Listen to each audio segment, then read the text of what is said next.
Buenos días, vamos a empezar con la actividad del Día del Libro. Si fueran tan amables y se pueden acercar un poquito más acá al frente, somos poquitos y entonces para estar más juntitos les agradecería si se acercan un poco más.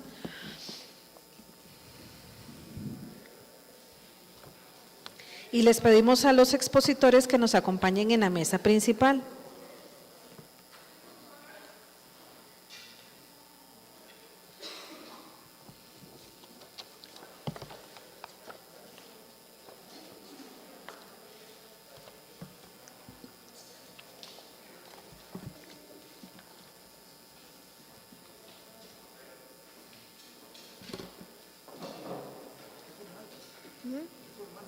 ¿Verdad?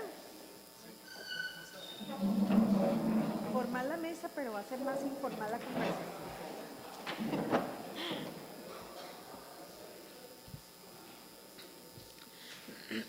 Bueno, muy buenos días para la Universidad de Costa Rica, una institución de educación superior, es una casa de la cultura benemérita de este país. Es un gusto y un placer poder celebrar en este día el Día Internacional del Libro, y no solamente el Día Internacional del Libro, sino también es el Día Internacional de los Derechos de Autor. Eso es muy importante. Normalmente se nos dice que es el Día Internacional del Libro, pero también va asociado a los derechos de autor. Bueno, y a muchas otras cosas que ustedes quizá también han escuchado por ahí, como el Día Mundial de la Tierra y otras celebraciones que están también alrededor de la celebración del Día Internacional del Libro.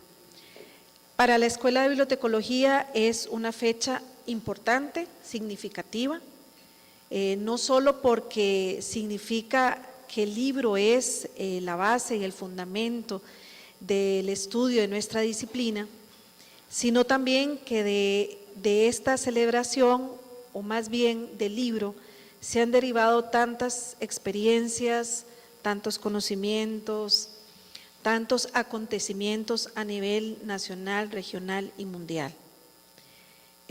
Hoy, por cierto, en el periódico La Nación decía una noticia importante: ¿cuántos libros son los que importa Costa Rica, digamos, en libro impreso? Y realmente la cifra es importante, merece la pena que la reflexionemos, sobre todo en un país donde nos preciamos de tener un sistema educativo donde hay una muy baja tasa de analfabetismo y una gran tasa de escolaridad. Merece la pena que nosotros como profesionales, como futuros profesionales también, ustedes estudiantes de la bibliotecología, para nosotros los docentes también, reflexionemos cuál es el papel que tienen nuestras bibliotecas, nuestras unidades de información en la generación de conocimiento, en los procesos editoriales, en esa creación de nuevo conocimiento a partir de nuevas tecnologías. Ya no solamente hablamos del libro impreso, como todos nosotros lo conocemos, sino también sabemos de otros nuevos formatos donde también la población, la ciudadanía está leyendo. No es tan cierto decir que en este país la gente no lee. Esa es una afirmación muy riesgosa. Deberíamos contar con estudios para poder afirmar que el costarricense no lee. Más bien valdría la pena preguntarnos qué lee el costarricense, qué está leyendo, cómo lo está leyendo, dónde lo está leyendo, dónde adquiere el material de lectura. Merecería la pena entonces que nos preguntemos o respondamos a esas interrogantes antes de hacer una afirmación que en este país no se lee. Con este preámbulo quiero presentarles a ustedes entonces las personas que en esta mañana muy gentilmente han atendido a la invitación de conversar, de encontrarnos un ratito y conversar sobre sus experiencias como autores, como lectores, como docentes, como investigadores, como estudiantes, que de alguna manera en sus diferentes ámbitos de trabajo pues tienen o tenemos que leer o decimos que leemos, cuál es la experiencia que cada uno tiene como, no solamente como lector, sino también algunos de ellos como autores, como escritores. Y al final de la historia, ¿para qué entonces escribimos? ¿Para quién? ¿Para quiénes? ¿Cuál es el objetivo de escribir un libro y de difundirlo y divulgarlo? ¿Cuál es entonces en el caso de otro de las organizaciones o de las entidades que está aquí, de la Fundación Leer, cuál es el objetivo entonces de que Costa Rica tenga una entidad que fomente la lectura? ¿Cuál es el objetivo primordial de eso? Y en todo ello, ¿en dónde entra en escena, entra el juego la biblioteca y el bibliotecólogo? Nos acompañan entonces, voy a hacer la presentación de izquierda a derecha. En el extremo izquierdo nos acompaña Aixa González Arias, estudiante de la carrera de bibliotecología, pero además Aixa se destaca también porque escribió un libro. Ella es escritora de libros para niños y escribió un libro muy bonito. Yo he tenido la posibilidad de estar en talleres con Aixa. El libro se llama Historias de una hormiguita, la aldea. Es realmente una obra, sí es para niños, podría ser inclusive para jóvenes, luego Aixa nos va a contar. Se hace, el libro como historia es hermoso y destaca muchos valores que valdría la pena que nosotros como docentes recuperemos también en el aula. Aixa nace en la ciudad de Limón, del Caribe costarricense. Ha trabajado en diferentes lugares, se ha desempeñado en el ámbito de la secretaria ejecutiva bilingüe. Es una, se puede decir, es una madre joven, fue muy joven madre. Ha trabajado para diferentes instituciones y últimamente se desempeñó en el Colegio San Francis como encargada del área de comunicaciones. También ha trabajado en la parte administrativa en compañías multinacionales, industria farmacéutica, y actualmente pues está prácticamente dedicada a su vida académica, siendo estudiante entonces de la carrera de bibliotecología de esta universidad. Me voy a permitir entonces también de una vez presentar a la señora Jimena Sánchez Zumbado. La profesora Jimena es una amiga de esas que nosotros decimos tenemos una amistad académica, pero creo que hemos trascendido esa amistad académica y cada vez han sido más estrechos los lazos de colaboración y de amistad entre las escuelas de bibliotecología y la Escuela de Artes Plásticas, representado hoy en la profesora Jimena Sánchez. La profesora Jimena Sánchez no es bibliotecóloga, yo creo que debería ser, porque es una lectora voraz, sino ella es artista, es graduada de la Escuela de Artes Plásticas, profesora de la Escuela de Artes Plásticas de esta universidad, pero también ha incursionado en el mundo del libroarte y esa es una de las cosas que nos unen con la Escuela de Bibliotecología. Además, doña Jimena tiene un doctorado en educación y entonces ha sabido unir todo lo que es lo plástico, lo artístico, con los procesos educativos y de alguna manera también ha logrado hacer algunos vínculos con lo que es el trabajo en bibliotecas, con lo que es el trabajo con lectores y cómo se pueden a través del arte fomentar o hacer actividades de fomento de hábito lector.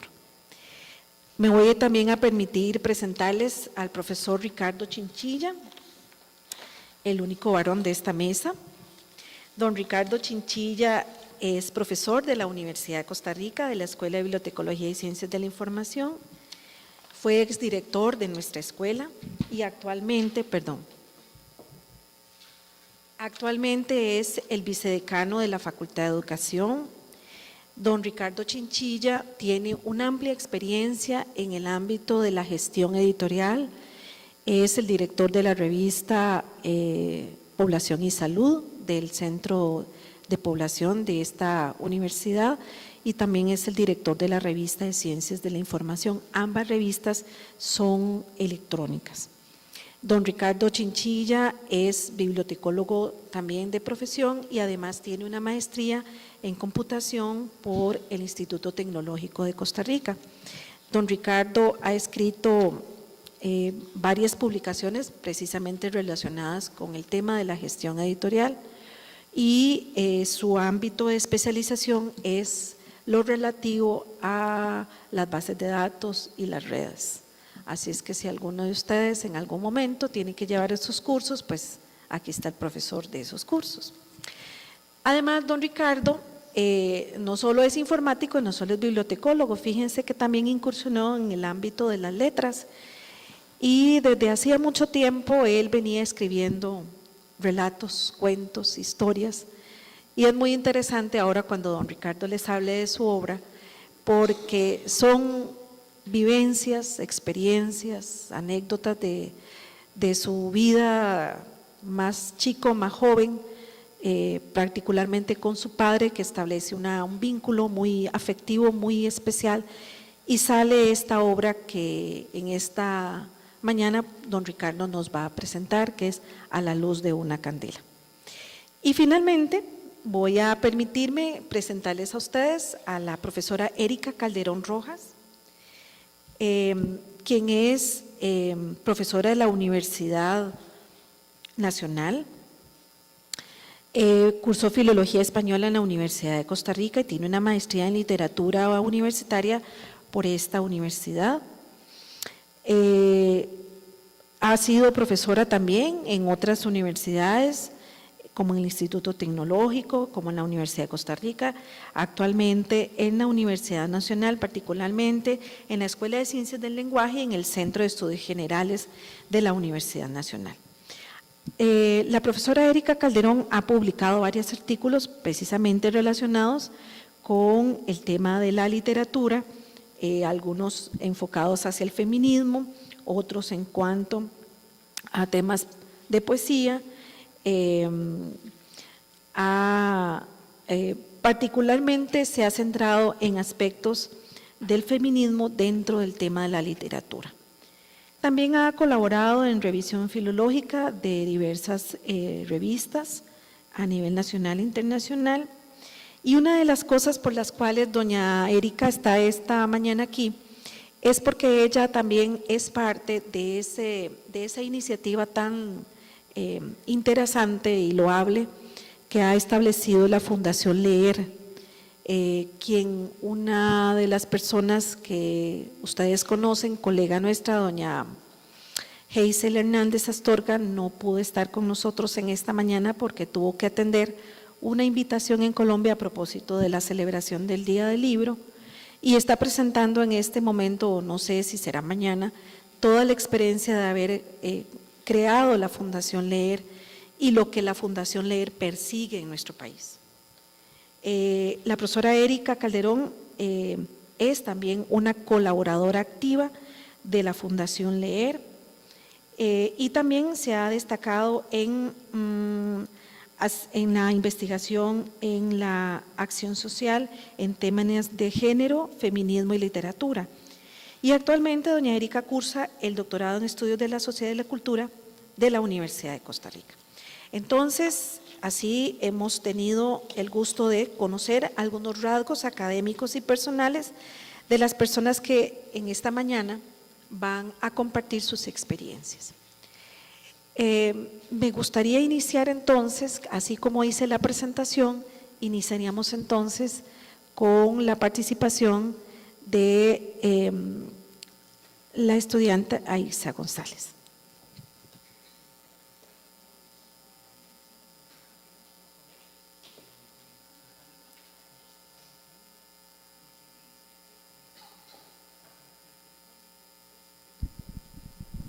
Buenos días.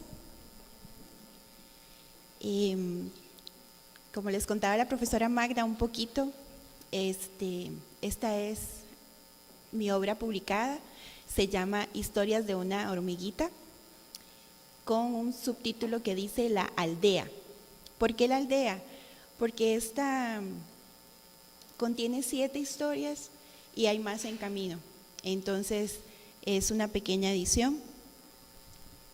Gracias. Ok. Entonces les contaba que son 7 historias. Yo me manejo mejor de pie, con permiso de todos. Ok. La primera historia dentro de Hormiguita se llama En el Jardín del Saber. Las acuarelas están realizadas por el compañero Alfonso Leiva Mora. Alfonso fue compañero mío en la escuela. Entonces, la profe Magda nos preguntaba un poquito de cómo surge el escribir un libro, y es la parte que les puedo compartir.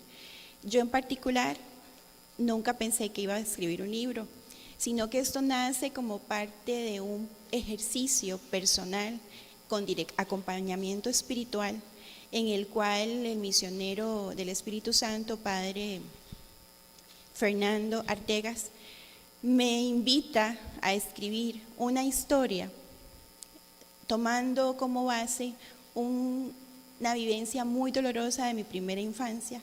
Estoy hablando de los primeros 6 años.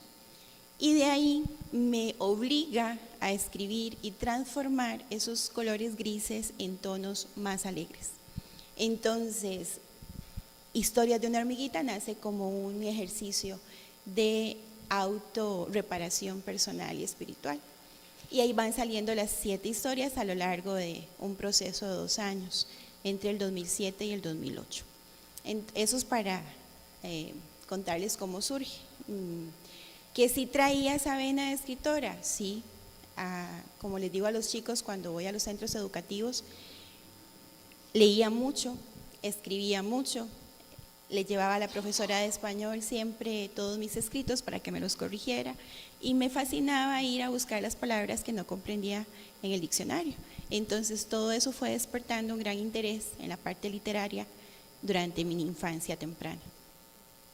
Historias de una hormiguita en el Jardín del Saber rescata estos valores, que son tratarse con respeto y cariño, compartir alegrías, logros y tristezas. Entonces va narrando las vivencias que tiene la hormiguita en el Jardín del Saber, que nosotros lo podemos transformar a nuestro tiempo en el kinder, ¿verdad? Y cómo ella va pasando esa etapa. ¿Qué pasa? Que esta historia en particular rescata el tema de depresión infantil. Hay como es una hormiguita, hay un guerrero del reino enemigo que viene, infiltra un aguijón de la tristeza en su brazo, es tan diminuto que no se nota, etcétera, y entonces se va dando cómo esa hormiguita va apagando su luz poco a poco. Con esta historia trabajamos tema de depresión infantil con los chicos. La que sigue es un relato de tío Sergio. Tío Sergio representa a esos seres que se van al cielo. Y muchas veces a los chicos les cuesta un poco manejar el tema del luto, porque estamos enfocados por cultura a la parte triste.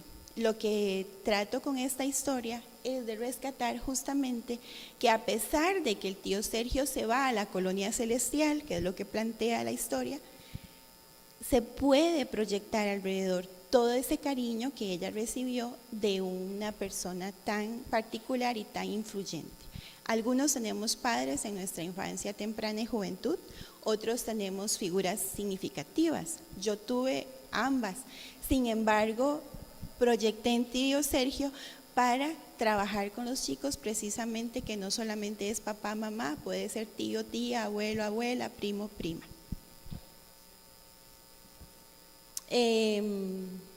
La tercera historia, rescató totalmente el amor entre hermanos, es la hormiguita recibiendo a su hermano Teo y cómo ella comparte el cariño que brota de lo profundo de sus corazones. Esta frase a mí siempre me encanta y quería plasmarla, que es agradecer al Creador del universo por las bendiciones de cada día. En Hormiguita hay varias historias. Otra de las historias precisamente trata de el Hospital de los Enfermos, que es una persona que no le encuentra sentido a su vida, viene y se le invita para ir a hacer voluntariado. En el Hospital de los Enfermos encuentra ese propósito que anda buscando. Acá, alguien que no sabe de nada, que no sabe de canto, que no sabe de dirección coral, ni música, ni se ha preparado, inventa un coro en el hormiguero.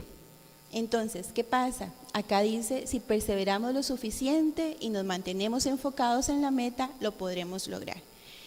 Que si bien es cierto, cuando empezamos algo, sea la carrera o sea cualquier proyecto, al principio no tenemos las herramientas, es en el camino que las vamos aprendiendo y es justamente en el camino que vamos poniendo en práctica y descubriendo cuáles son nuestros dones. Al final de su vida, la hormiguita se encuentra con Maestra Eta, que aparece en la primera historia, al puro principio, y entonces se da cuenta que el encontrarse con ella era una caricia para su alma, ¿verdad? Es ese encuentro, se sientan a tomar una tacita de chocolate y cómo el compartir con un ser tan querido abriga el corazón de la hormiguita. Ok, lo otro que se me preguntó es cómo hacemos fomento de lectura. Acá lo primero es que tenemos que perder el miedo a estar al frente. Entonces, una de las etapas a vencer fue el manejo escénico. Y no solamente el manejo escénico, sino la expresión corporal. La profesora Magda apuntaba que Hormiguita está dirigida a niños y con los niños hay que ponerse al nivel de ellos. Yo no puedo desde acá simplemente leerles si yo necesito interactuar con mi cuerpo, con mis palabras, con mis gestos. Entonces, este en particular es una actividad en un centro educativo en Heredia, donde trabajamos con ellos el cuento de la hormiguita, pero no la hormiguita del libro, sino que para yo poder realizar una interacción con ellos más fluida, les hice una actividad de memoria, atención, concentración.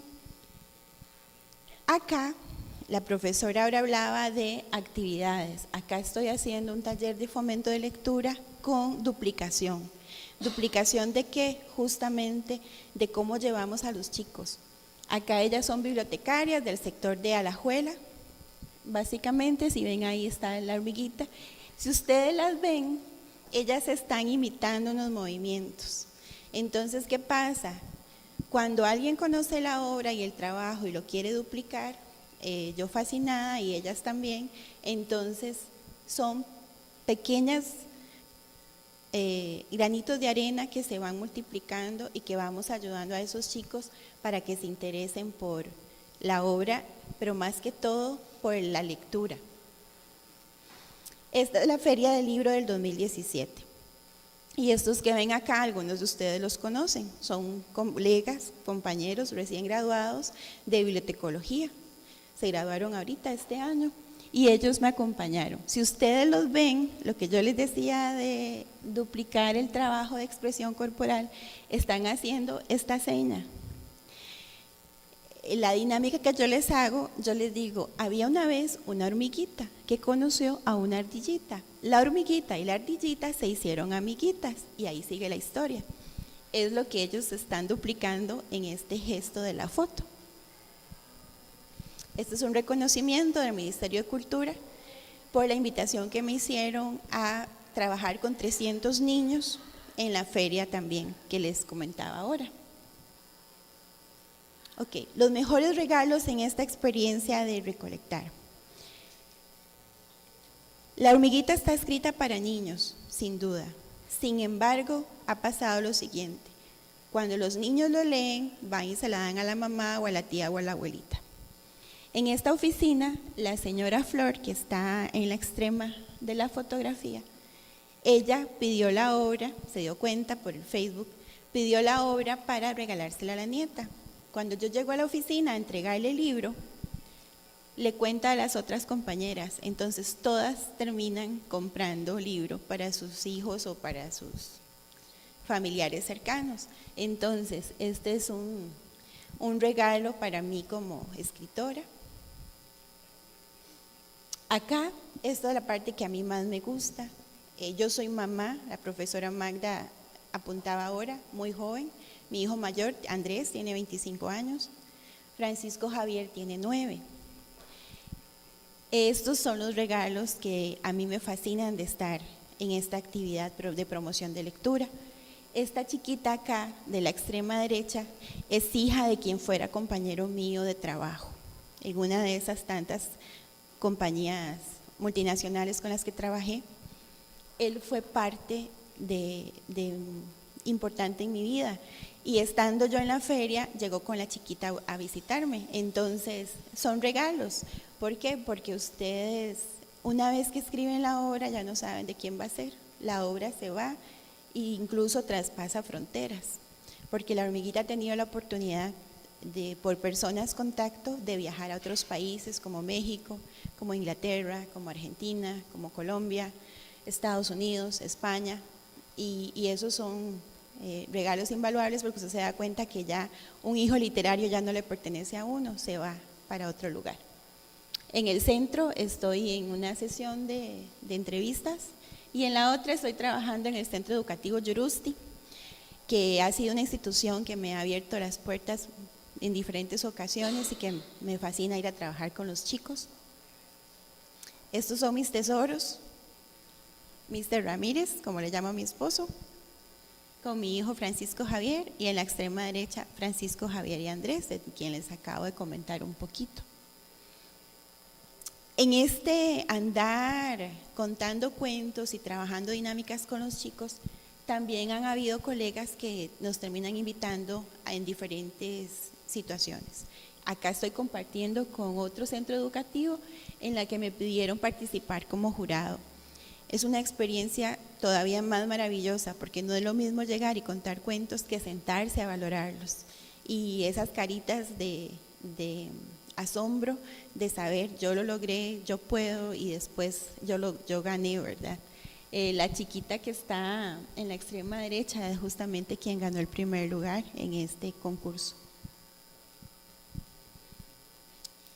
Esto es un poquito de Te invito a leer, ¿verdad? En Historias de una hormiguita. Yo tuve la oportunidad de publicar con Club de Libros, y acá un afiche de una de las participaciones en las ferias del libro. Muchas gracias.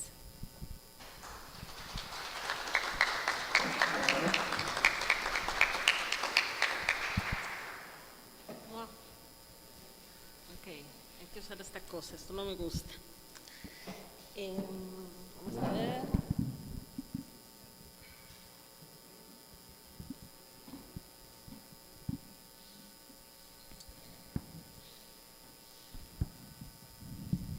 Ok.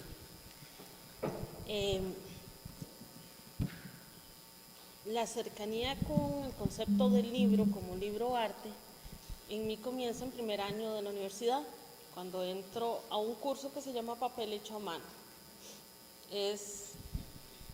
¿Ah? Ahí, sí. Igual si me puedo mover, por mucho mejor.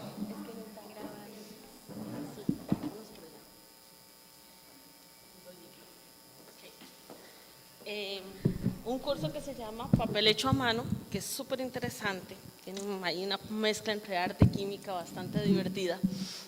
Y mi maestro, el profesor Alberto Murillo, que es profesor de mi escuela, me dijo que invariablemente todos los que hacíamos papel íbamos a terminar encuadernando y haciendo libro. Y yo con mis jupones 20 años le dije que no, que para nada, que qué aburrido, que yo no quería. Invariablemente al año y medio estaba haciendo lo que él me había dicho que iba a pasar. Los libros tienen muchísima cercanía. Yo soy hija de dibujante y de impresor, de artes gráficas, entonces todo lo que es el confeccionar, el hacer el libro desde cero, desde hacer la hoja desde una planta, tomar y generar la hoja, hasta todo el proceso de encuadernado, diagramado, todo siempre fue muy cercano a mí. Entonces, en algún punto, cuando me fui a graduar, vaya pasándola si quiere, porque son como bastante variados. Cuando me fui a graduar, esto no es una especialidad en nosotros, es algo que ha venido desarrollándose en los últimos 20 años. Mi especialidad realmente es cerámica. Entonces, las primeras dificultades realmente eran con mis profesoras de especialidad que me decían que el libro no era parte de la cerámica. Pero creo que realmente es la obra la que pide el material en la que uno va a trabajar, no al revés. O sea, no soy escultora y solo uso arcilla, sino dependiendo de lo que ocupemos. En este caso, por ejemplo, fueron las de mi graduación, son ya viejitas, son las piezas de graduación y todas son libros de arcilla. Esas tienen ese tamaño, son piezas grandes y varias tienen sus libros en papel adentro. Entonces, ¿qué es lo interesante? El poder acercarse a la variedad de formatos del libro. El libro no con una única naturaleza, una X cantidad de páginas para diferenciarlo entre un libro y un folleto, por ejemplo, ¿verdad? Sino es el libro como elemento de transmisión de ideas. Fue cambiando, por ejemplo, en estos tienen mucha influencia, toda esta textura que ustedes ven son los tejidos que mi abuela hacía a mano. Mi abuela era una lectora, era maestra, tenía unas depresiones enormes y duraba a veces 6 días sin dormir, seguidos. Entonces lo único que hacía era leer, ¿verdad? Porque físicamente estaba muy mal. Entonces tejía y leía. Murió hace más de 30 años y yo lo que hice fue tomar sus libros y sus tejidos para reimprimirlos, o sea, para rehacer otro concepto de libro a partir de ella. Estos son mis antepasados, son impresiones en arcilla. Cada uno, como les digo, tiene una serie de libros. ¿Quieres los? Dale, vaya pasándolos nada más. Hay de diferentes tamaños, de diferentes formatos. Estos son ya, por ejemplo, como ven, con los libros de papel adentro. Entonces, como los libros, este particularmente lo he hecho 3 veces. Esta es la última versión. Se llaman Historias de Cama.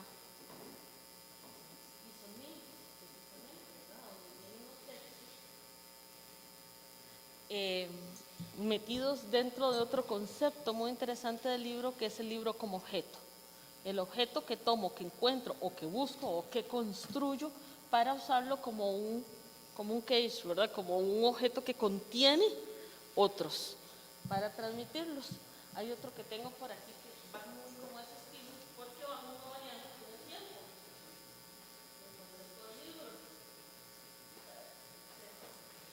Este lo hicimos para un día del libro de hace como 3 años aquí, de Alicia en el País de las Maravillas. Entonces son cajas que van generando elementos. Este se llama BBM. Y son las pociones que tiene que tomarse Alicia para crecer o hacerse chiquitita. ¿Se acuerdan que entra para poder entrar por las puertecitas, verdad? Entonces, estos son conceptos que han ido variando contemporáneamente. Es muy particular porque, por un lado, defienden que el libro es mucho más digital que físico, ¿verdad? Ahora, pero aún así se siguen imprimiendo libros y se sigue buscando el generarlo como un objeto físico. Precisamente el profesor Murillo dice que no hay nada más contemporáneo que hacer un libro. O sea, el libro siempre es contemporáneo desde el momento en que lo empezamos como humanidad a hacer para guardar la información. Inmediatamente después de que logramos que fuese funcional, empezamos a buscar que fuese bello. Las dos cosas. La humanidad es el único animal, los humanos somos los únicos animales que embellecemos nuestros objetos. Más allá de cuando un pajarito embellece su nido para parearse, ¿verdad? Para traer hembras, etc., somos los únicos que embellecemos las cosas que tenemos, porque lo sentimos como una necesidad. Primero la hacemos funcional, inmediatamente la decoramos. Queremos, obviamente, que estos conceptos del libro arte pasen más allá de la decoración, o sea, tengan una trascendencia mayor, pero es un ejercicio de proyección. ¿Qué es lo rico de esto? Que lo hemos trabajado varias veces, incluso con la Asociación de Estudiantes de Biblio en algunas semanas Zoom, es cómo generar por medio de objetos libros. No sé si a ustedes le han pasado, la mayoría, yo creo que aquí soy la única de artes tal vez, el límite del hacer, o sea, ¿puedo hacer yo algo? ¿Puedo generar algo que sea una obra de arte? Sí, porque además el objeto existe y me permite amarrarme a él para poder transmitir lo que quiero. Esto es muy viejillo también, tiene que ver con una canción de Aterciopelados que dice que el álbum de mi cabeza solo con fotos tuyas se llena. Entonces es una cámara de principios del siglo XX con las impresiones de mis antepasados en Gaza. Lo rico del libro es que no restringe el ejercicio de la técnica. Hay cosas, para hacer ciertas pinturas necesito saber cosas de pintura, para hacer ciertas esculturas en piedra necesito saber cosas de piedra, pero el libro sigue permitiendo por él mismo el poder acercarme al formato que yo quiera. Sea un libro formal como el de los compañeros, que es clásico, ahora con su portada, su contraportada, impreso en papel, o esta variante del libro que nos genera la posibilidad, o sea, y la libre interpretación además. Es mucho más abierto el cómo leo un libro así, con estos formatos, que el cómo leo un libro en papel, ¿verdad? Puedo generarlo de muy diferentes formas. ¿Verdad? Hay bastantes diferentes porciones. Esto es cuando empecé a trabajar con orfebrería, entonces ya podía agregarle estas piezas. Todo el papel que ven es hecho por mí misma en ciertos momentos. Y la mayoría de las fotografías, prácticamente todas las fotografías son de mis antepasados. Tiene mucho que ver esta parte de las mujeres y cómo las mujeres transmitimos entre nosotras las ideas y las pasamos y las contamos. Y cómo genéticamente las mujeres transmitimos una cosa que se llama el gen mitocondrial, que solo nosotras, todos tenemos el gen mitocondrial de nuestras mamás, pero los varones no pueden transmitírselo a sus hijos, solo lo puede transmitir la mamá. Entonces nos podemos rastrear de mujer a mujer desde las primeras de nuestra especie que evolucionaron en África y poder distribuirnos de una serie de primates y donde empezamos a salir nosotros. Entonces esa parte del gen mitocondrial tiene muchísima importancia ahí. Y el concepto del libro y de la hoja independiente. Esta fue mi primera, hace un tiempo fue mi primera exposición individual y realmente con el tiempo lo que me di cuenta que lo que había hecho eran páginas independientes de un libro. Estaban enmarcadas, etcétera, estas del Teatro Nacional, pero realmente eran diseños, ¿verdad? Al final de cuentas, no era algo como que nació tan predeciblemente, pero se fue generando muy orgánicamente. El generar este ejercicio del libro en todas sus posibilidades. Y luego también está, dale un poquito, bastante más adelante, estos libros que ya es el libro intervenido, que es otra posibilidad. Cuando puedo tomar un libro, obviamente no voy a agarrar el único libro del siglo XIX que tengo en mi biblioteca, ¿verdad? Cuando puedo agarrar libros enormemente editados, o sea, yo puedo tomar el Quijote y desarmarlo entero y no es una pérdida, ¿verdad?, de documental ahí trágica, porque se ha impreso miles de veces, hay un montón de formas, no voy a imprimir, no voy a coger para trabajar probablemente mi edición de lujo, la más linda que tengo, ¿verdad? Para eso están las compriventas, chicos. Y entonces podemos acercarnos a este formato del libro a partir de intervenir un libro que existe también, no solo un objeto. En este caso fue una exposición que se hizo muchos años, se llamaba Pandemias, que fue cuando empezó la del H1N1. Mi hija estaba recién nacida y además le empecé a adicionar los elementos pop-up. Entonces el libro se va abriendo y se van saliendo las figuras. Es muy incipiente en ese momento. Este es otro libro intervenido. Estos son 2 series, Orígenes. Y son libros intervenidos con piezas caladas en bronce y en cobre. Y estos también, que son libros en los que genero aberturas e inserto objetos. Entonces, eso es otra posibilidad. Magda y yo siempre hemos hablado que qué bonito dar un curso de estos, ¿verdad? En Biblio, porque es una forma de acercarse a otras posibilidades del libro y hacerlo un poco más propio también. Esto es otra serie también, desde la raíz. Esta es de la Biblioteca Nacional, hace un par de años. Dale un poquito más, creo que viene. Esta es la última. Ok, que terminamos con esto igual. La idea de cómo hacer un libro de estos, no hay un patrón. Realmente lo que creo que vine era como para que habláramos un poquito de la posibilidad que tiene el libro, de las otras formas de verlo y de las otras formas de interpretarlo y de las otras infinitas formas de crearlo. El libro existen otros y no forzosamente el texto tiene que ser tan claro para los otros. En este tipo de libros lo que me importa es el texto que sea claro para mí, que exista, que se vea, que veo las letras, que veo mi manuscrito, que veo este texto que tiene mucho impresión de Gioconda Belli, que es una poeta interesantísima nicaragüense, pero los textos de Gioconda me interesan, pero no tanto como para agarrar y sentarme a leer, entonces los imprimo al revés, pero sí tienen poesías muy específicas. Mi presentación estaría por aquí, más que todo es como un ejercicio de las posibilidades que podemos darle al formato de libro y diseñemos algo, Magda, algo entretenido. Ustedes saquemos ahí unos 3 créditos y demos un curso bonito de esto. Trabajemos entre las 2 escuelas porque vieran que nos hemos dado cuenta que con los años artes y bibliotecología tenemos bastantes cosas en común, un montón de cosas en común. Y la chica que tenemos ahora en la biblioteca de nosotros es de donde ustedes, entonces también nos ha ayudado mucho a ver una visión distinta de Biblia. Sería hasta ahí mi presentación. Muchas gracias.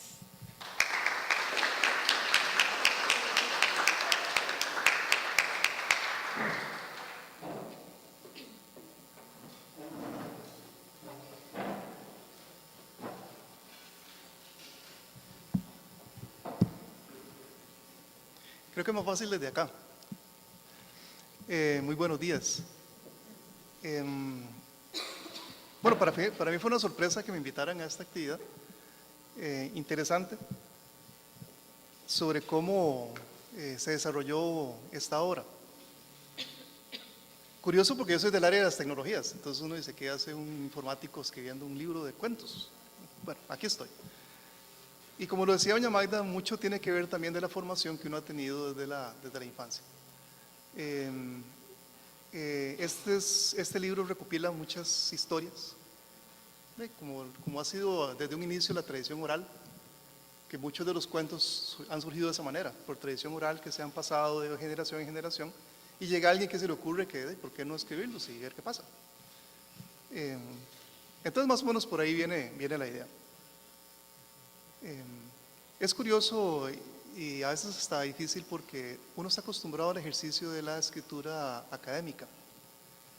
Y los artículos académicos uno está acostumbrado a publicarlos y que sean escrutados y que sean destrozados por los revisores y por los editores. Y eso es lo normal, así es como funciona. Y uno se acostumbra a ese tipo de situaciones. No es lo mismo cuando es literatura, porque la literatura es algo que le sale a uno de adentro, es desnudarse uno desde adentro, y es distinto. Es darse a conocer más o menos como uno es lo que piensa y lo que siente, y eso es lo que pasa cuando se escribe un cuento, por decirles algo. Y de ahí donde viene toda la cuestión del proceso creativo. Ok, ya tenemos una idea, ahora ¿qué hacemos con esa idea? ¿Cómo la plasmamos y hacemos toda una historia? Estos cuentos, por ejemplo, comencé a escribirlos yo desde que estaba en el colegio. Sí, existían colegios cuando estaba chiquitillo, entonces para que sepan. Sin embargo, ahí fueron quedando y se fueron quedando. Eso que uno lo va dejando, los escribe para uno mismo. Yo los escribía para mí porque quería recordar lo que contaban.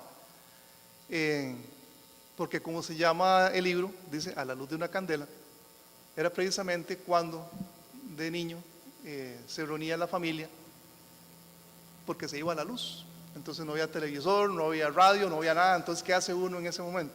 Uno chiquitillo andaba jugando por ahí en la calle, qué sé yo, entonces lo llamaban a uno a la casa porque ya no había, ¿cómo se llama? Luz. Entonces llegaba uno a la casa y encendían una candela en la cocina o en la sala, y entonces la gente comenzaba, los grandes, los mayores, a contar historias.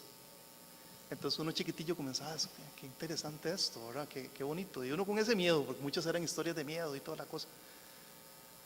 Digo, qué lástima que todas esas historias que se contaban se pierdan, porque ahí se quedarían. Entonces de ahí surgió la idea.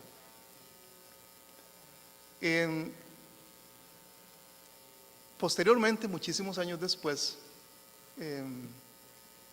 gracias al proyecto 3010, 3010 de la Escuela de Bibliotecología, que es un proyecto de acción social en el que se encargaba de hacer diseminación de la lectura, se comenzó a trabajar la profesora Lorena Chávez con viejitos. Entonces querían contarle historias a viejitos y promover la lectura dentro de ellos y qué sé yo.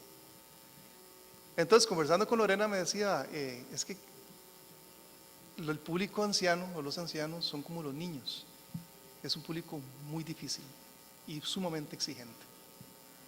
Y un anciano no tiene reparo en decirle, eso que usted está diciendo no me gusta. Ese cuento me aburrió. Y te lo dicen así. Entonces ella me decía que no sabía qué hacer. Le digo, ¿por qué no probas con estos cuentos, los míos, los que yo tenía por ahí guardados? Es literatura, tal vez les guste. Y así fue como comenzó la historia, porque se llevó algunos cuentos y se los leyó a los señores y resulta que ese público tan difícil le gustó. Entonces, la verdad es que entonces no están tan malos. Entonces, vamos a probar. Y así fue como surgió precisamente la idea de publicar al final el famoso libro que está diseñado para adulto mayor. Para eso es este cuento, está dirigido a esa población, para la promoción de la lectura entre gente ya grande. ¿Por qué? Porque son historias, son vivencias, son cosas que ocurrieron hace mucho tiempo y la forma y la narrativa está diseñada para eso, para que la persona adulta mayor se sienta y se meta dentro del cuento y lo viva nuevamente. Este libro, por ejemplo, son 11 cuentos de la Costa Rica de los años 40, 50, 60, inclusive tal vez un poquito de los 70, en donde se narra o se describe cómo era esa época y qué era lo que se vivía en esos momentos. Y por ahí más o menos va la historia. Me comentaba también el profesor Ramón, ¿cómo es que se hace para generar un cuento? ¿Cuál es el proceso creativo? Entonces yo le decía, es tomar una historia, a veces hasta un chiste, y uno simplemente comienza a desarrollarlo todo lo demás. En este otro libro, por ejemplo, en Teman a los vivos, que viene un cuento mío, el cuento surgió por un chiste. Era un chiste que contaba un profesor de guitarra sobre una anécdota que ocurrió en el Sanatorio Durán, donde una gente que había un festival de guitarras y la gente comenzó a hacer loco, ahí unos que estaban haciendo loco y comenzaron a gritar y a llamar al diablo y qué sé yo, porque estaban ahí, que entonces se metieron en el sanatorio y comenzaron a hacer loco. Entonces unos pocos que estaban ahí para darles una lección, metieron un caballo dentro del sanatorio. Imagínense ustedes eso en la noche, no hay luz, tienen una fogata nada más afuera y esa oscuridad y ese frío y los tipos ahí gritando, entonces llegaron y metieron un caballo y lo soltaron adentro. Entonces los que estaban ahí se imaginaron que era el mismo diablo que se les venía encima. Entonces salieron huyendo y el caballo detrás de ellos, ¿verdad?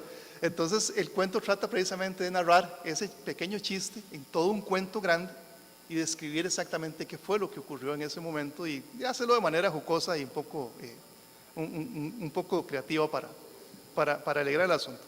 Pero más o menos ese es el proceso que se sigue cuando se trata de desarrollar ese tipo de cosas. Por supuesto que a uno tiene que gustarle la lectura para poder escribir. Si uno no lee, no puede escribir. Y gracias a Dios en la familia mía siempre han habido lectores ávidos. Mis padres, por ejemplo, no tuvieron mucha educación. Sin embargo, era muy normal ver un libro de Víctor Hugo en la sala. Y Víctor Hugo es muy difícil de leer. Y sin embargo, papá era un hábil lector que se leía El hombre que ríe o se leía Los Miserables, es como leerse cualquier otro libro. Lo mismo mi madre, que en este momento, por ejemplo, está releyendo como por quinta vez Los Tres Mosqueteros, un libro gigantesco. Y feliz de la vida leyéndolo de nuevo, porque es gente que se acostumbró a vivir y a saborear la lectura. Y yo crecí en ese ambiente donde se amaba la lectura y se amaban los libros y donde uno tenía que leer porque eso era la dinámica.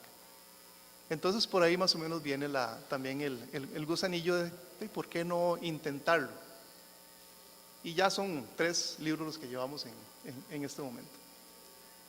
También eso ha ayudado lo que decía doña Maga de la parte del proceso editorial. Como bien lo decía, yo soy miembro de 2 revistas académicas muy buenas de la Universidad de Costa Rica, y no digo que son buenas porque yo soy el director de las revistas, sino porque realmente lo son. O sea, estamos metidos en los indexadores, somos en Población y Salud la 3ª mejor revista de la Universidad de Costa Rica, inclusive por encima ahora de Biología Tropical, cosa que ya están ellos medio enojados de biología con nosotros, pero ¿qué vamos a hacer? Y Ciencias de la Información, la 9ª mejor revista de la Universidad de Costa Rica. Y estos índices no son gratuitos, no es porque se nos ocurre a nosotros o porque la universidad dice vamos a hacerlos y ponerlos a ellos, sino porque realmente la calidad que transpiran estas revistas se ve. Estamos en los mejores indexadores a nivel internacional, las cuales evalúan a profundidad las revistas y no es cualquiera el que llega a esos lugares. Entonces, nuestras revistas son muy buenas, les invito a ustedes a participar en ellas. A veces alguien dice, los estudiantes dicen, pero ¿cómo yo estudiante voy a publicar en una revista de este tipo? No podría. Yo les digo, sí se puede. Y de hecho nosotros hemos publicado artículos de estudiantes nuestros de la escuela que han sido muy buenos, excelentes. Yo siempre pongo como ejemplo el artículo de B-Frame. B-Frame lo escribieron 2 estudiantes míos que fueron estudiantes del curso de bases de datos, que dentro del curso desarrollaron un trabajo y que a mí me pareció tan bueno, creo, ¿por qué no lo intentan? Y después de muchos encuentros y desencuentros y de mucho tiempo, porque es el proceso que se sigue normal, lograron publicar el artículo que es el único artículo en español de B-Frame en América Latina. Y está publicado en Población y Salud, en Ciencias de la Información, y es un artículo de referencia, hecho por estudiantes de la escuela. Nosotros les damos un acompañamiento a todos aquellos que quieran hacerlo y les invitamos a participar en una revista de excelentísima calidad. Como les decía, estos procesos no son gratuitos, requieren muchísimo trabajo. Sin embargo, para eso estamos precisamente, para sacarlos adelante. No sé si estamos... muchísimas gracias entonces.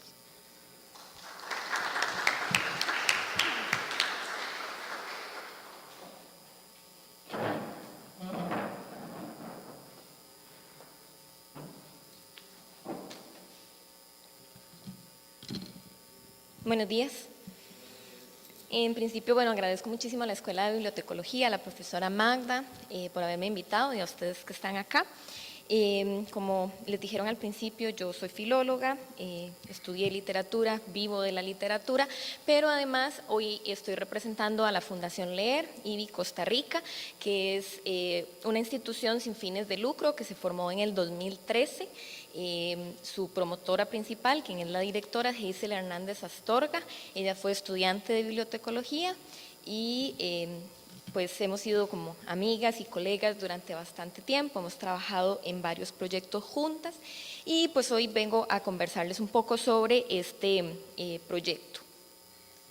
En principio, ahí, ustedes tienen un poquito la información, es que es un poco incómodo.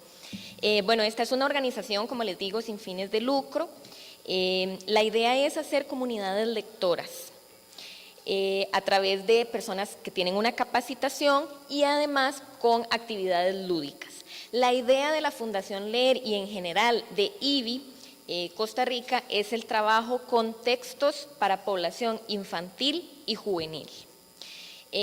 No sé cómo ha sido la experiencia de ustedes con respecto a estos temas. Yo estudié literatura y casi nunca tocábamos los temas de literatura infantil. Generalmente cuando hablamos de literatura infantil se enfocan en educación, ¿verdad? ¿Por qué? Porque se supone que son como las herramientas para las personas que van a trabajar con niñas y niños.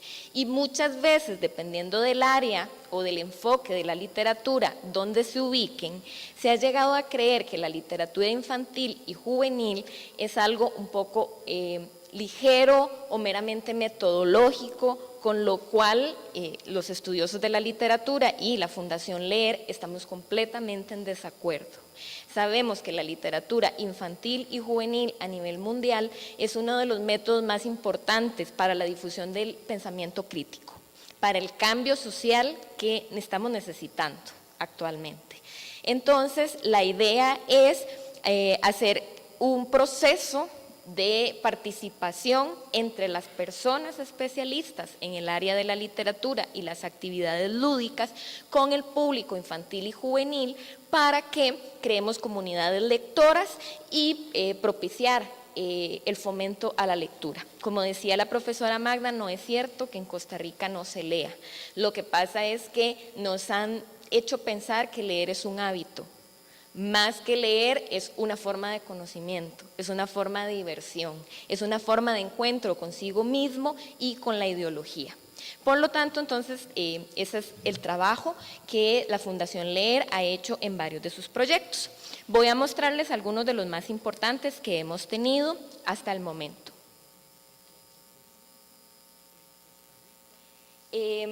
Tenemos exposiciones. La idea es hacer exposiciones itinerantes en bibliotecas públicas, escolares, en bibliotecas universitarias, se han dado en diferentes lugares del país y la idea es crear espacios de aprendizaje en varios temas y impulsar la conciencia del rol importante que tienen las personas bibliotecarias en la gestión cultural y la gestión del conocimiento. Hay 2 exposiciones que se han montado actualmente, una de ellas es Caminos para salir de la tierra de nadie. Acá la tienen. Esta se trata de una muestra integrada de la obra de Jela Lepman, quien ella es la fundadora de la Biblioteca Internacional de la Juventud en Múnich y de IBI. Ella tuvo una trayectoria muy importante en el campo de los derechos humanos, especialmente en cuanto a lo social y cultural. La historia de esta fundación IBI y de esta escritora en particular es que posteriormente a la Guerra Mundial, a la Segunda Guerra Mundial, Alemania, como ustedes saben, quedó devastada en muchos sentidos, a nivel político, económico, estructural, pero también a nivel ideológico y sentimental. Entonces, la idea de esta escritora y de esta fundadora es acercar a la niñez y a la juventud a los textos literarios para nutrirlos de otras fuentes importantes, para sacarlos un poco de este tema tan radical y fuerte que era la guerra y empezar a reconstruir una ideología. Entonces, ha sido como un trabajo fundamental el de esta escritora y en esta primera exposición que les menciono se reivindica el trabajo que ella ha hecho. Y la siguiente exposición es La Vuelta al Mundo en 70 mapas. Esto es muy interesante porque muchos de los textos infantiles traen ilustraciones, y juveniles también, traen ilustraciones de mapas, sean mapas reales o mapas ficticios que nos ayudan a leer y que nos ubican como lectores dentro de ese contexto. Entonces, esta exposición recoge 70 mapas y a través de estos 70 mapas se puede entender mucho más de los textos literarios, se puede conocer y se puede dar a entender también la importancia de las ilustraciones dentro de los textos. Bueno, Alicia lo dijo, ¿no? Los textos sin dibujos me parecen muy aburridos y entonces pues estos mapas lo que vienen a hacer es una colaboración ante las propuestas literarias. Tenemos un proyecto llamado Los Libros Violetas. En Los Libros Violetas yo trabajé directamente con la fundación. La idea de esto es crear una equidad de género a través de la lectura y de la interacción entre las personas en la clase. Esta primera experiencia la trabajamos con personas bibliotecarias de diferentes escuelas públicas del país. La idea es utilizar ciertos textos literarios que nos ayuden a desestereotipar los roles de género, ¿verdad? Por ejemplo, la cuestión de los colores, qué colores usan las niñas, qué colores usan los niños, las niñas cocinan, los niños no, las niñas juegan a la casita, los niños a los carritos.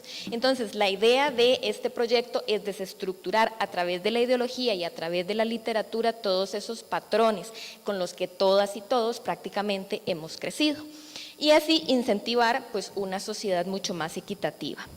Los textos que utilizamos son Papá es un campeón, de Carlos Rubio, Raúl Pintado de Azul, de Ana María Machado, Mo, de Lara Ríos, Las aventuras de Dora la Lora y Chico el Perico, también de Lara Ríos, La Danta en Pasarela, de Carlos Rubio, y El árbol solito, de Floria Jiménez. Entonces, en este proyecto lo que se hace es crear una serie de fichas con actividades lúdicas para poder discutir sobre temas de género en la época de infancia y juventud principalmente. Tenemos otro proyecto que se llama Verde que te leo verde. Este ha sido un proyecto bastante interesante, al público le ha gustado mucho. La idea es trabajar los temas de protección de la naturaleza y la soberanía alimentaria, de una forma creativa y con apoyo de la literatura, principalmente con apoyo de cuentacuentos. La idea es hablar sobre la clasificación de los derechos sólidos, la deforestación, el cambio climático, la alimentación responsable. Se proponen actividades de creación artística y literaria para que las niñas y los niños puedan poner en práctica lo aprendido y además divertirse mucho en el proceso. Este se llevó ya a cabo exitosamente en la provincia de Cartago durante abril y mayo del año pasado y se realizaron varias sesiones en escuelas públicas. Se cerró con un desayuno creativo en la Feria del Agricultor de la ciudad de Oriamuno, en Cartago. Entonces fue muy interesante cómo podemos involucrar la literatura con muchos otros temas, ¿verdad?, contemporáneos, como por ejemplo la cuestión ambiental. Tenemos la lista de honor. Este es un proyecto en el que se está trabajando de manera muy fuerte actualmente. Este es un certamen internacional. Todos los países que están vinculados a IBI hacen una lista de honor de los textos más importantes sobre creación infantil y juvenil. Se hace cada 2 años. La primera se realizó en el 2017 y se recibieron más de 60 títulos. Esto fue muy importante. Hay mucha creación y hay mucho texto sobre literatura infantil y juvenil en Costa Rica. Lo que pasa es que muchas veces los desconocemos. Y esta es una forma bastante importante de darla a conocer al público en general. En esa ocasión, las personas galardonadas fueron Camila Schumacher en la categoría de creación literaria con su libro De poco un todo. Mariela Aguilar ganó la categoría de mejor traducción por su libro Clara Guevara y Glúcar Azúcar. Ruth Angulo ganó la categoría de ilustración por el trabajo bellísimo que hizo con los cuentos de Mi tía Panchita, que son de Carmen Lira. Y además en esa ocasión se le rindió homenaje a el libro Mo de Lara Ríos por ser uno de los fundamentales y de los más importantes en cuanto a literatura infantil y juvenil. Les comento que este año ya tenemos abierto el certamen, entonces si saben de alguien que haya escrito un texto infantil y juvenil, también invitar a la compañera, ¿verdad? Y si ustedes mismos han escrito, publicado de este tipo de textos, ya estamos en la época de recepción para volver a participar de manera internacional y darle esa importancia a los textos creados en Costa Rica. Además, hay un inventario de, el inventario de publicaciones de libros infantiles y juveniles. La idea es recopilar, hacer una base de datos donde se recopile los textos que se han escrito en Costa Rica. No necesariamente los autores deben ser costarricenses, pero que sí se hayan impreso en Costa Rica. O incluso tomamos en cuenta textos escritos por personas costarricenses publicados fuera del país. Esto también es importante. La idea de esta base de datos entonces es hacer un recuento histórico, básicamente historiográfico, de todos los textos infantiles y juveniles que se han publicado en Costa Rica hasta la actualidad. Es un proyecto muy grande, es un proyecto muy ambicioso, pero también es una forma importante de incorporar a todas las personas que han creado este tipo de textos, tanto en escritura como en ilustración, incluso en textos diversos, como mencionaba la compañera, ¿verdad?, en otro tipo de formatos, para poder darlos a conocer de una forma más amplia al público. Acá tenemos el correo de la Fundación. Tenemos una página en Facebook también, está como Fundación Leer IBI Costa Rica. Les invito a que ingresen a la página. Para el Día del Libro hay un proyecto bastante interesante. La idea es que ustedes mencionen cuáles son sus textos favoritos y por qué, y pueden participar en rifas de textos literarios. Y entonces es una forma también como de acercar a las personas a la literatura. Trabajamos de una forma bastante fuerte con el arte, el diseño gráfico es una de las partes fundamentales. Tenemos una diseñadora increíble. Entonces, a partir de un equipo interdisciplinario, hemos empezado pues a fomentar la literatura infantil y juvenil. Muchas gracias.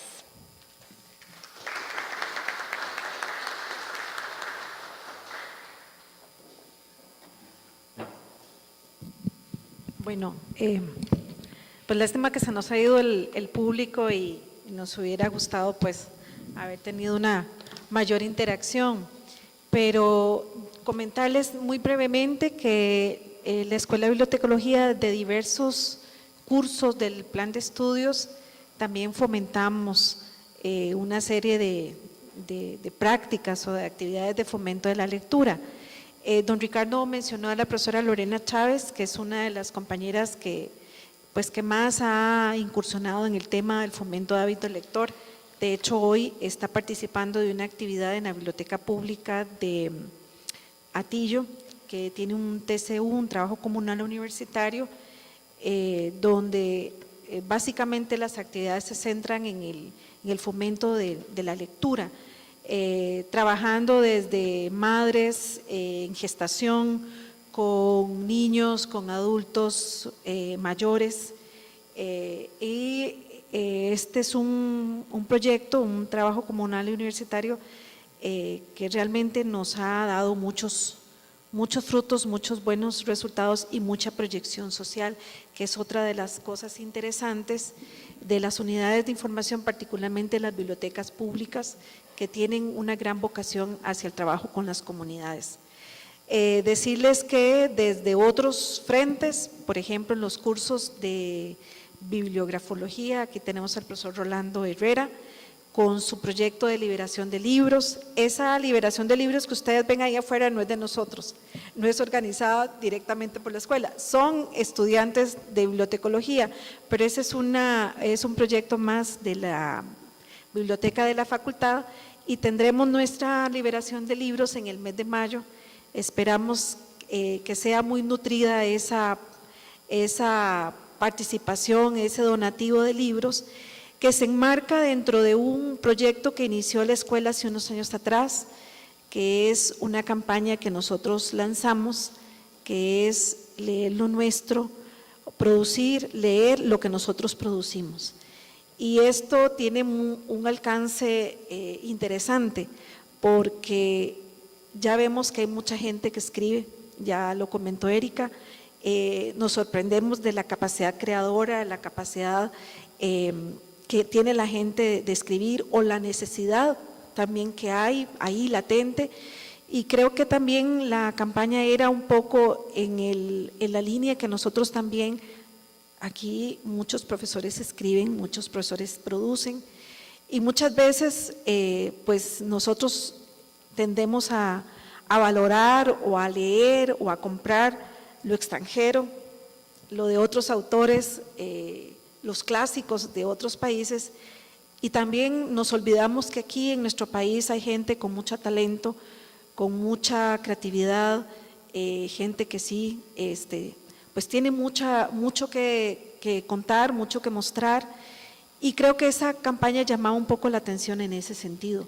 que volcáramos la mirada a lo que hacemos aquí, al interno, en este caso, pues para la Universidad de Costa Rica, pero ¿por qué no a nivel país o a nivel de otras localidades que sabemos que hay gente que también tendría muchas cosas que contarnos de sus experiencias y sus vivencias? No sé si alguien quiere hacer algún comentario, alguna participación, o alguno de los que están acá en la mesa quisieran agregar algo más, pero el espíritu de esta sesión o de esta actividad era mostrarles los diferentes ambientes, posibilidades, espacios que hay, y que no es solamente los literatos o los bibliotecólogos los únicos que hablamos de lectura o hablamos de libros. Ya vemos que hay otras disciplinas, otras áreas que también están muy relacionados con el tema del libro y la literatura, que es el arte. Y hoy traemos una muestra de ello. Y no solamente existe la literatura académica o científica, como decía el profesor Ricardo, sino también está la otra literatura que es de ocio, la que es de diversión, la que es de esparcimiento, la que es de conocimiento general, y que el libro seguirá siendo un instrumento, una herramienta per se, a pesar aunque nos digan muchos autores apocalípticos de que el libro un día va a desaparecer, yo diría que no. Lo que se transforma es el formato donde están escritas esas ideas y esos conocimientos. Así que el concepto del libro per se no va a desaparecer. Lo que hace es como la materia, se transforma, y se transforma en formas, colores, tamaños, sabores, etcétera. Así que yo quisiera invitarlos, si alguien quiere agregar algún comentario, o algunos de los que están en la mesa quisieran hacer un comentario final.